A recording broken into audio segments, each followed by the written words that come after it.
Serkon estaba a punto de acabar con el pelón, pero antes de hacerlo, Vinchen intervino recordándole que, de hacerlo, tendrían problemas. Ante esto, Serkon decidió soltarlo, mientras Vinchen se presentaba a él y sus amigos como guardias de los sacerdotes, aclarando que solo debían inspeccionar por su seguridad. De repente, Vinchen añadió algo más, sujetando a Raven, explicó que si no accedía, tendrían que reportar el incidente que Raven había sufrido en las instalaciones de los Bior. Esto asustó al tipo y enfureció al sacerdote, quien no dudó en insultarlos nuevamente. Sin embargo, el enojo del sacerdote se apagó cuando el pelón aceptó la inspección, destacando que, viniendo con esos jóvenes artistas marciales, Lusain debía sentirse seguro. Pronto, el pelón se presentó como Edmond, el administrador de las instalaciones. Sin perder tiempo, comenzó el recorrido, recibiendo las gracias de Vinchen. De repente, Edmond aclaró que no había problema, mencionando con una sonrisa que no había nada que ver, pues el lugar era pacífico. Esto alertó a Vinchen, quien pensaba que, al igual que con el sacerdote, algo no estaba bien con Edmond. Por otra parte, Raven preguntó sobre el contenido de las cajas. El sacerdote fue quien respondió su pregunta, mencionando que en todas solo había una cosa, piedras mágicas o, para ser exactos, los ingredientes que se convertirían en ellas. Edmond agregó que, a cambio de la ayuda con los ingredientes para refinar las piedras, se les ofrecía vivienda, comida y ropa, además de atención médica proporcionada por Lusain, quien mencionó que era necesario al tratarse de un trabajo difícil. De repente, un grito de Selvira interrumpió. Esta aseguraba que era imposible, preguntando cómo un indigente podría hacer algo que solo un mago podría. Edmond argumentó que, de hecho, si era posible, usando la técnica secreta de los Bior transmitida por generaciones, algo de lo que él mismo no sabía mucho. Sisen preguntó si acaso dicha técnica había permitido a los Bior acumular su fortuna, algo que Armon mencionó que podía ser posible, considerando el alto valor de las piedras mágicas. Pronto llegaron al área de trabajo, donde muchos indigentes se encontraban minando cristales. Allí, Edmond aseguró que ellos les ayudaban con las mejores habilidades, para que algún día se volvieran independientes. La zona de trabajo hizo sospechar a Vinchen, pero se quedó en silencio mientras Edmond los guiaba a la siguiente y última ubicación. Era un lugar que emocionó a Sisen y a Selvira, el tejado, el mejor lugar para ver el sol poniéndose detrás de la barrera. Vinchen preguntó qué eran los edificios a lo lejos, agregando si acaso eran usados como almacén. Edmond le dio la razón a Vinchen, mencionando que, después de todo, las piedras mágicas requerían mucho mantenimiento. Por supuesto, Vinchen sabía que esto no era cierto, de hecho, era una mala excusa tener un almacén tan lejos. De repente, Lusain intervino calmadamente, mencionándole a Edmond que, al no haber heridos, se retirarían. Justo después, aconsejó a los cadetes ir a descansar. Al caer la noche, todos los cadetes se encontraban descansando, menos Vinchen, quien había salido activando su habilidad Galaxia Errante en dirección al bosque, donde 3 luces resplandecían. Un grupo de indigentes estaba siendo guiado mientras Yelk pedía no dejar escapar a ninguno. Para uno de los guardias, esto era algo imposible, ni siquiera sabía cómo habían llegado a la montaña en esa condición. De repente, Yelk destacó que debían apresurarse antes de que amaneciera. En ese momento, un hombre pidió que lo soltaran, gritando entre lágrimas que él no era un indigente, pero que los sacerdotes lo habían arrastrado hasta ese lugar. Mientras decía tener una hija en casa, recibió un rodillazo de Yelk que lo dejó sin aire, haciéndolo caer al suelo. Desde allí, Yelk preguntó dónde estaba su hija, asegurando con seriedad que la traería allí.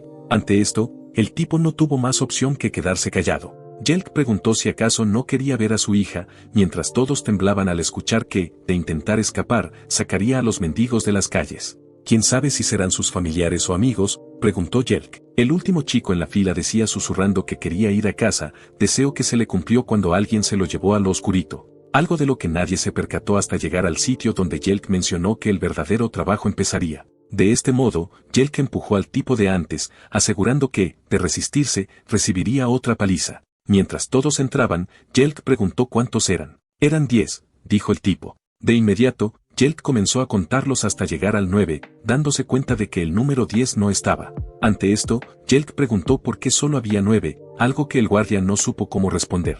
Idiotas, uno se escapó, gritó Yelk, dando la orden de atraparlo. Pero en ese momento, una voz que decía lo siento resonó. De repente, una silueta emergió diciendo haberse caído y perdido. Con una sonrisa y un brillo en su rostro, Vinchen dijo, mientras usaba otro rostro, finalmente logré llegar. 2 horas antes de la infiltración, Selvira aseguraba, molesta, que, sin importar cuánto lo pensara, era imposible minar piedras mágicas con un pico. Por ende, afirmó que debía haber un secreto en el campo de indigentes, algo que Sisen y Armón no entendían cómo sería posible, pues ya habían revisado todo. Ante esto, Vinchen interrumpió, mencionando que, en realidad, no lo habían hecho, ya que faltaba inspeccionar el almacén localizado en las montañas. Vinchen no podía dejar de pensar en Edmond y en sus sentidos, superiores a los de un administrador normal. Además, algo más lo preocupaba, sus ojos eran los de un asesino, similares a los del mago que los había atacado antes. Vinchen sabía que su madre lo había enviado por una razón, lo que solo significaba algo, debían descubrir los secretos ocultos. Por esta razón, mencionó que se infiltraría en la noche, algo que Raven no sabía cómo sería posible, ya que su ausencia sería sospechosa. Sin embargo, Vinchen dirigió su mirada a Zircon, preguntándole si acaso era posible transformarse en humanos más pequeños con la técnica inversa. Así, al día siguiente, Zircon, convertido en Vinchen, se encontraba en la misa de los sacerdotes, mientras Lusain pensaba, satisfecho, que los mocosos habían adivinado mal. En ese momento, Raven se dirigió a Vinchen, llamándolo Zircon, y preguntándole si estaba bien. Este respondió que lo estaba, pero Selvira aclaró que estaba imitando mal a Vinchen, ya que él hablaba como un anciano. Resignado, Zircon suspiró, pensando que Vinchen lo había atrapado de nuevo.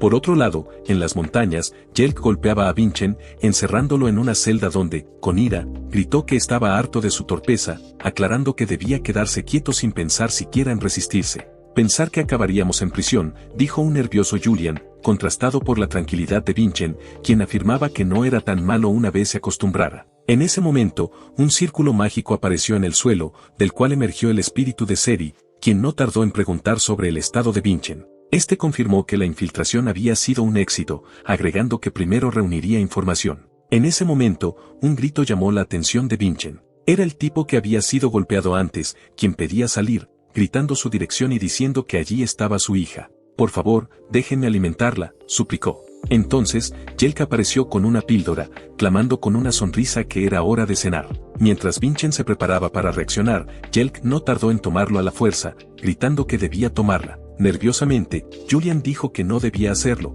pero Vinchen sabía que, si no lo hacía, no podrían descubrir qué era. Por esta razón, decidió tragarla, lo que preocupó a Julian, quien pronto entendió todo. Vinchen había evitado ingerirla usando la técnica inversa. De este modo, Vinchen decidió analizarla con el rasgo del relámpago y, tras unos minutos, no podía estar más sorprendido. El contenido de la píldora era maná, altamente concentrado y refinado. Esto asustó a Julian, quien mencionó que alimentar con eso a humanos que no eran artistas marciales eventualmente haría explotar sus corazones, pues incluso para un artista marcial moderno era algo peligroso. Con ira, Vinchen se preguntó por qué lo hacían, por qué secuestraban inocentes y los alimentaban con ese tipo de píldoras. Aún así, había algo bueno en todo eso, ya que, para aquellos que almacenaban maná en sus corazones, como él, la píldora actuaría como un suplemento que los haría más fuertes.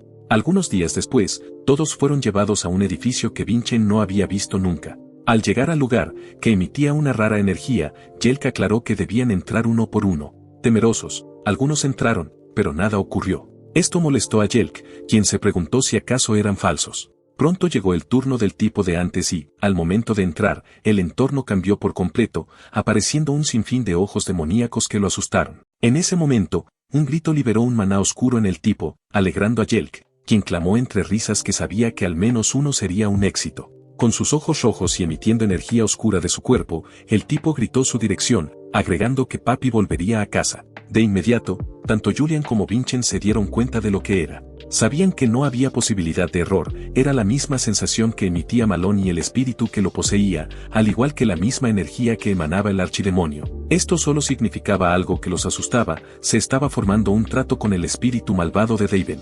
Inicialmente, Vinchen no entendía cómo un humano normal podía hacer un contrato, pero pronto entendió que justamente para eso era la píldora. Sin demora alguna, el tipo que había firmado fue encadenado mientras Jelk mencionaba que Edmond estaría feliz. Ahora era el turno de Vinchen, quien fue presionado por un guardia y por Jelk, quien, con una sonrisa, agregó que debían conseguir otro éxito. De este modo, Vinchen fue empujado mientras se intentaba resistir, pues esa energía oscura le aterraba. Al momento de entrar, Vinchen solo veía oscuridad, como en sus sueños raros.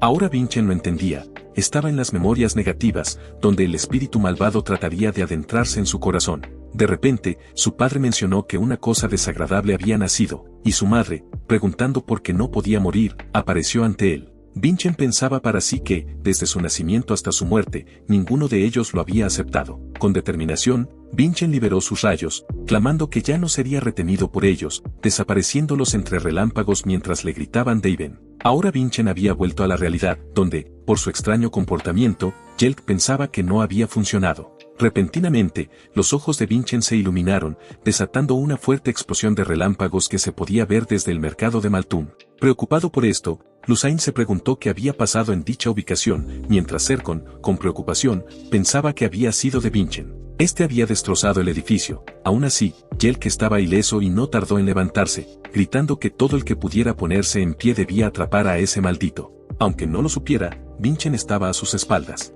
Descargando un potente ataque, Jelk apenas pudo detenerlo, preguntando como un miserable cómo él se atrevía. Sus palabras se interrumpieron con el colapso de su espada, momento en el que Vincent le cortó el brazo. De inmediato, Jelk gritó de dolor mientras su hombro se cubría de rayos. Finalmente, Vincent había revelado su identidad, mencionando que, como artista marcial y humano, no podía desviar la vista ante sus malas acciones. Al instante, dos guardias se dirigieron hacia él, preguntando cómo se atrevía, pero un segundo después Galaxia Errante se activó, confundiendo a los guardias por su desaparición. En un instante, Vincent había ejecutado un sinfín de tajos en su contra, dejándolos gravemente heridos. Desde el suelo, Jelk se percató de algo, su sangre no dejaba de fluir. Al instante, la espada de Vincent se clavó a su lado, revelando que eso se debía al poder del relámpago. Por ello, Vincent aconsejó que, si no llamaba a un sacerdote, su brazo no se volvería a unir nunca. Asustado por esto, Jelk tomó un cristal de comunicación, pidiendo refuerzos y ayuda médica.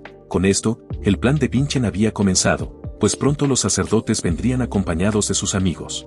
Así, Vincent, acompañado de Julian, partió hacia el interior del edificio, decidido a terminar con la conspiración. Tal como se esperaba, Vincent entró destruyendo todo, incluso a los propios guardias. Al verlo, los demás se alertaron, corriendo en su dirección para intentar detenerlo, gritando que no debían dejarlo entrar en la fábrica. Por supuesto, esto era inútil. Vincent estaba por ejecutar el capítulo 1 del Camino de la Espada. Rey enano, gritó este con un brillo en sus ojos. De esa manera Vincent había destruido todo lo que estaba frente a él. Los guardias restantes se preguntaban si acaso ese mocoso los había sometido a todos. Su sorpresa incrementó al ver cómo el ambiente se inundaba de rayos mientras una imponente figura cargaba un rayo desde arriba. Tormenta eléctrica gigante, dijo Vincent mientras agitaba su espada, electrocutando a todos en el área. Tras acabar con todos, Vincent descendió, dándose cuenta de dos cosas: ya no quedaban artistas marciales, pero había gastado más maná del que había pensado. Pronto, Vincent decidió buscar evidencia, pero inesperadamente una daga apareció, alertando a Vincent.